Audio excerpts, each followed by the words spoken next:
अगर हम 100 cancer patients को देखें तो उसमें से 50% से ज़्यादा फीमेल्स होती हैं एंड फीमेल में जब कैंसर होता है तो वो काफ़ी स्टिग्मा से भी एसोसिएटेड होता है। इवन वुमेन अपने हेल्थ को लेके काफ़ी पीछे रहती हैं। Go on, I'll be fine.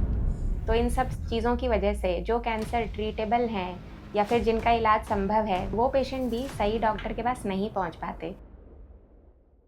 Hello everyone, मेरा नाम डॉक्टर सरिता है। मैं gynaecologist and women cancer specialist हूँ। तो सबसे पहले हम यह समझें कि वुमेन कैंसर स्पेशलिस्ट की आवश्यकता क्यों पड़ गई हमारे देश में। तो वुमेन में जो कैंसर्स होते हैं जैसे कि ब्रेस्ट कैंसर या फिर जो गायनी के कैंसर्स हैं वो अब काफ़ी मात्रा में बढ़ रहे हैं एंड अगर हम 100 कैंसर पेशेंट्स को देखें तो उसमें से 50% से ज़्यादा फीमेल्स होती हैं एंड फीमेल में जब कैंसर होता है तो वो काफ़ी स्टिग्मा से भी एसोसिएटेड होता है। फैमिलीज़ सपोर्ट बहुत कम होता है। इवन वुमेन अपने हेल्थ को लेके काफ़ी पीछे रहती हैं।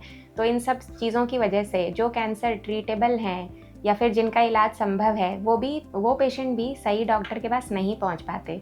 तो इसलिए हमारे कंट्री में अब अलग से वुमेन कैंसर स्पेशलिस्ट होते हैं, बट अभी इसकी जानकारी बहुत कम लोगों को है। तो अब सेकंड हम यह समझे कि वुमेन कैंसर में क्या क्या कैंसर्स आते हैं। तो उसमें से सबसे पहला है ब्रेस्ट कैंसर। ब्रेस्ट कैंसर हमारे कंट्री में वुमेन में सबसे पहले नंबर का कैंसर भी है। यह हर 8 में से एक फीमेल को हो सकता है। जी हाँ, हर 8 में से एक फीमेल। तो यदि आप ये सोचते हैं कि मुझे ब्रेस्ट कैंसर नहीं हो सकता तो आप गलत हैं। सेकेंड इज सर्वाइकल कैंसर, जिसको यूट्रस के माउथ का कैंसर बोलते हैं। यह कैंसर भी ब्रेस्ट कैंसर के बाद सेकेंड नंबर पे आता है एंड इसके भी कुछ कारण होते हैं। हम सबके कारण अभी डिस्कस करेंगे। थर्ड नंबर पे हमारे कंट्री में ओवरी का कैंसर है। पहले यह काफी पीछे था नंबर में, बट अब इसकी संख्या बढ़ गई है तो अब यह थर्ड नंबर पे है। इसके बाद यूट्रस का कैंसर आता है। कुछ कम देखने वाले कैंसर्स भी होते हैं जैसे वजाइना के कैंसर, प्राइवेट पार्ट्स के कैंसर, ट्यूब का कैंसर। तो अब जब हमें यह पता है कि ये 4-5 कैंसर्स हैं जो विमेन में ही हो सकते हैं, मेल्स में नहीं हो सकते,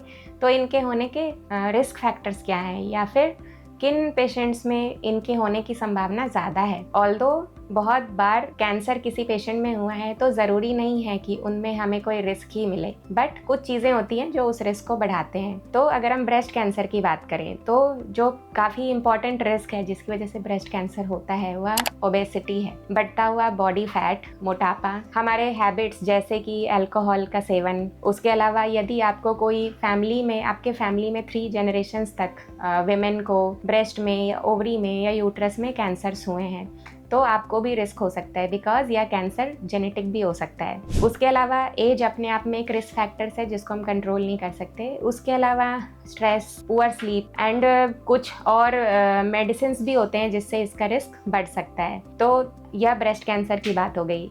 अब हम सेकंड पे आए, सर्विक्स का कैंसर। तो सर्विक्स के कैंसर को लेके काफ़ी धारणाएं हैं हमारी सोसाइटी में जो बहुत गलत हैं। उनमें से पहला यह है कि प्राइवेट पार्ट्स के हाइजीन जिन्होंने मेंटेन नहीं किया उनको यह कैंसर होता है। यह ऐसा बिल्कुल भी नहीं है। यह कैंसर एक वायरस के इन्फेक्शन से होता है।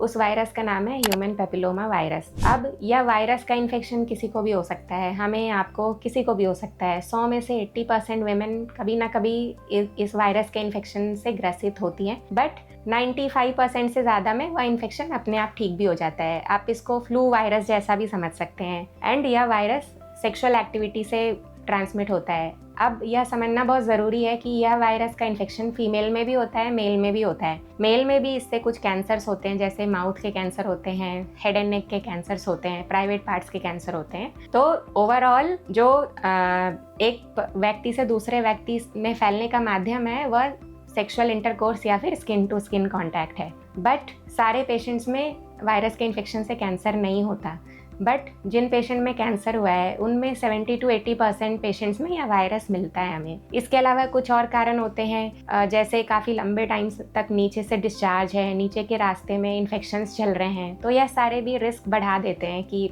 आपको यह वायरस का इन्फेक्शन हुआ हो और वह क्लियर नहीं हो पाया हो। उसके अलावा कुछ रिस्क होता है जैसे काफ़ी यंग एज में मैरिज हो गई, 5 से ज़्यादा बच्चे हैं, जेनेटल जो नीचे का हाइजीन है वो उसको ना ठीक होने का टाइम ही नहीं मिला, मतलब वहाँ पे डैमेज ज़्यादा है, वहाँ पे रिकवरी कम हुई है, आपकी इम्यूनिटी कम है, यदि आपको HIV की बीमारी है, तो यह सारे भी चीज़ें हैं जो इसके रिस्क को बढ़ाते हैं। अब थर्ड कैंसर पे आए जो ओवरी का कैंसर है। ओवरी का कैंसर अगेन 60 ईयर्स के एज के बाद में होता है, तो एज एक बहुत इंपॉर्टेंट फैक्टर है। उसके अलावा यह भी मोटापे की वजह से ज़्यादा कॉमन देखा गया है। उसके अलावा इसमें कुछ ऐसे टाइप्स होते हैं जो स्मोकिंग की वजह से भी होते हैं, एंड कुछ ऐसे टाइप्स भी हैं जिनमें फैमिली हिस्ट्री होती है, या फिर आप कह सकते हो कि यह जेनेटिक होता है। ऑलमोस्ट 20 to 25% कैंसर्स जेनेटिक होते हैं जो ओवरी के होते हैं। अक्सर जिन फैमिलीज़ में ब्रेस्ट कैंसर और ओवरी का कैंसर देखा जाता है उनमें जेनेटिक संबंध होता है। उसके अलावा हम यूट्रस के कैंसर की बात करें तो यूट्रस का कैंसर भी आजकल काफ़ी बढ़ रहा है। उसका भी मेन फैक्टर मोटापा है एंड एक्स्ट्रा ईस्ट्रोजन का एक्सपोजर है, जो कि पीसीओएस में होता है, इनफर्टिलिटी में होता है, और भी बहुत सारे फैक्टर्स होते हैं। बट जो चीज़ें हम कंट्रोल कर सकते हैं उसमें मोटापा ही पहला रिस्क फैक्टर आता है। बट ओवरऑल मैं अगेन ये कहना चाहूँगी कि रिस्क फैक्टर का मतलब यह नहीं है कि जिनमें ये रिस्क नहीं है उनको यह कैंसर नहीं हो सकता है।